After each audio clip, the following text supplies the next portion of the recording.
যিমানবাৰ বিৰোধী ঐক্যমঞ্চৰ কথা কৈছো, কংগ্ৰেছ দলৰ সভাপতি গৌৰৱ গগৈ ডাঙৰীয়াৰ পৰা এটাও ইতিবাচক সঁহাৰি পোৱা নাই। সদায় ব্যক্তিগত আক্ৰমণ উল্টাই পাইছো, সদায় গালি পাইছো, সদায় তাচ্ছিল্য পাইছো। আৰু এইকাৰণে গৌৰৱ গগৈ ডাঙৰীয়াক স্পষ্ট ৰূপত জনাই দিব খুজিছো যে এইটো গৌৰৱ গগৈক অসমৰ মুখ্যমন্ত্ৰী পাতিবৰ কাৰণে এই এলায়েন্স নহয়।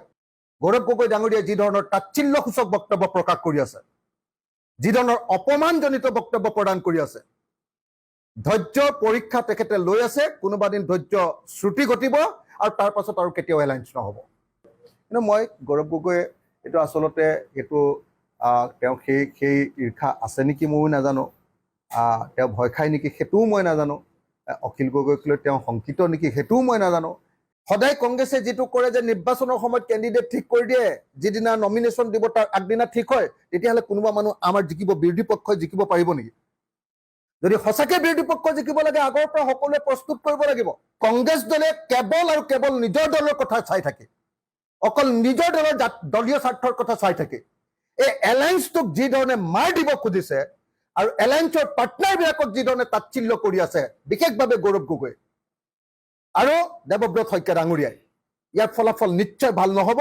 আৰু যিদিনা ধৈৰ্যচ্যুতি ঘটিব আৰু যিদিনা আমাৰ দলে সিদ্ধান্ত ল'ব, তাৰ পাছত কিন্তু আমি বেক কৰিব নোৱাৰিম। কিন্তু কংগ্ৰেছ দলৰ মানুহে কিন্তু নকৰিব, কংগ্ৰেছ দলৰ সেই পুৰণি গোড়ামীটোত থাকি যাব। কিন্তু আৰু মিত্ৰতাৰ পক্ষত থকা মানুহৰ বিৰুদ্ধে গৌৰৱ গগৈ যেনেকুৱা ধৰণৰ বক্তব্য ৰাখি আছে, তেখেতৰ যিটো বডি লেংগুৱেজ, বুদ্ধিজীৱীৰ অভিৱৰ্তনতে হওক বা আমি সাক্ষাৎ কৰোঁতেই হওক, আৰু তেখেতে যি ধৰণে কৈ আছে যে আমি ফোন কৰি তেওঁক ক'ব লাগে, তেওঁ কি ফোন কৰিব নোৱাৰে নেকি?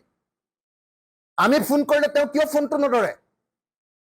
মই এবাৰ ফোন কৰিছিলো, আপোনালোকে সকলোৱে জানে, পঞ্চায়ত ইলেকশ্যনৰ সময়ত তেওঁ ধৰা নাই। আৰু যিজন মানুহে ফোন নধৰে তেওঁলৈ কোনে কোনে বাৰে বাৰে ফোন কৰি থাকিব? তেওঁ যিটো কথা কৈছে এইটো ফোন কৰি আমি কথা পতা কথা নহয়। গৌৰৱ গগৈ কেৰিয়াৰ কেন্দ্ৰিক ভয় খায় নেকি অখিল গগৈক লৈ, সেইটোতো মই ক'ব নোৱাৰিম। গতিকে গৌৰৱ গগৈ যদি ভাবি লয় যে নহয় অখিল গগৈ আকৌ চিফ মিনিষ্টাৰ হ'ব, মন্ত্ৰী হ'ব, দিগদাৰ কৰিব, সেইটো মই নাজানো, সেইটো তেখেতৰ কথা দেই। মাত পাতিব পৰা আৰু 15জন 20জন মানুহক যদি মই MLA হিচাপে জিকাই নিব পাৰোঁ, তেতিয়াহ'লে ৰাইজৰ দলে বিধানসভাখন নিয়ন্ত্ৰণ কৰিব পাৰিব আৰু চৰকাৰখনক আমি কোনো বেয়া কাম কৰিবলৈ নিদিয়াকৈ ৰাখিব পাৰিম। আমাৰ উদ্দেশ্যটো সিমানখিনিয়ে।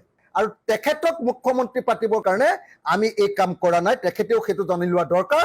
ৰাইজৰ দলৰ সভাপতিক যি ধৰণে তাচ্ছিল্যসূচক বক্তব্য প্ৰকাশ কৰি আছে, ইনচাল্টিং বাক্য প্ৰকাশ কৰি আছে, এইটো হিতে বিপৰীত হৈ যাব। আৰু যেতিয়াই বিপৰীত হৈ যাব তেতিয়া কিন্তু আৰু ঘূৰি অহাৰ কোনো ব্যৱস্থা নাথাকিব।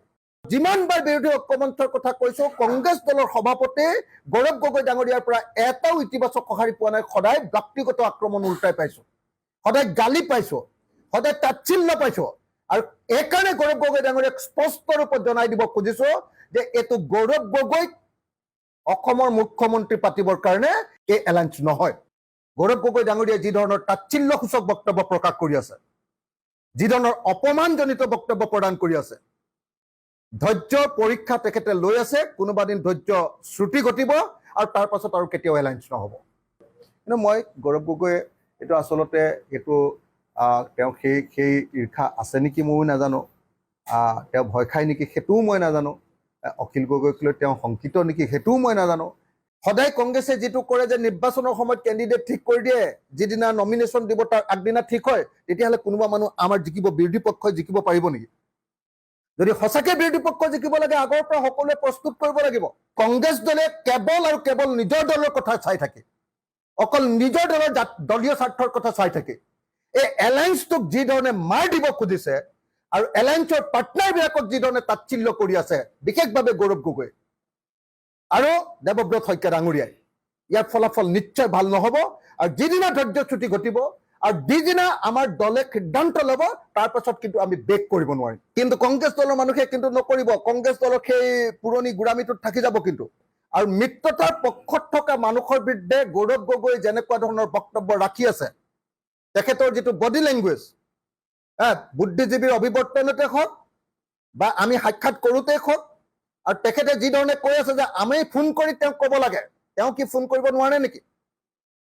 আমি ফোন কৰিলে তেওঁ কিয় ফোনটো নধৰে? মই এবাৰ ফোন কৰিছিলো, আপোনালোকে সকলোৱে জানে, পঞ্চায়ত ইলেকশ্যনৰ সময়ত তেওঁ ধৰা নাই। আৰু যিজন মানুহে ফোন নধৰে তেওঁলৈ কোনে কোনে বাৰে বাৰে ফোন কৰি থাকিব? তেওঁ যিটো কথা কৈছে এইটো ফোন কৰি আমি কথা পতা কথা নহয়। গৌৰৱ গগৈ কেৰিয়াৰ কেন্দ্ৰিক ভয় খায় নেকি অখিল গগৈক লৈ সেইটোতো মই ক'ব নোৱাৰিম। গতিকে গৌৰৱ গগৈ যদি ভাবি লয় যে নহয় অখিল গগৈ আকৌ চিফ মিনিষ্টাৰ হ'ব, মন্ত্ৰী হ'ব, দিগদাৰ কৰিব, সেইটো মই নাজানো, সেইটো তেখেতৰ কথা দেই। মাত পাতিব পৰা আৰু 15জন 20জন মানুহক যদি মই MLA হিচাপে জিকাই নিব পাৰোঁ, তেতিয়াহ'লে ৰাইজৰ দলে বিধানসভাখন নিয়ন্ত্ৰণ কৰিব পাৰিব আৰু চৰকাৰখনক আমি কোনো বেয়া কাম কৰিবলৈ নিদিয়াকৈ ৰাখিব পাৰিম। আমাৰ উদ্দেশ্যটো সিমানখিনিয়ে।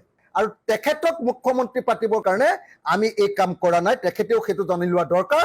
ৰাইজৰ দলৰ সভাপতিক যিধৰণে তাচ্ছিল্যসূচক বক্তব্য প্ৰকাশ কৰি আছে, ইনচাল্টিং বাক্য প্ৰকাশ কৰি আছে, এইটো হিতে বিপৰীত হৈ যাব আৰু যেতিয়াই বিপৰীত হৈ যাব তেতিয়া কিন্তু আৰু ঘূৰি অহাৰ কোনো ব্যৱস্থা নাথাকিব।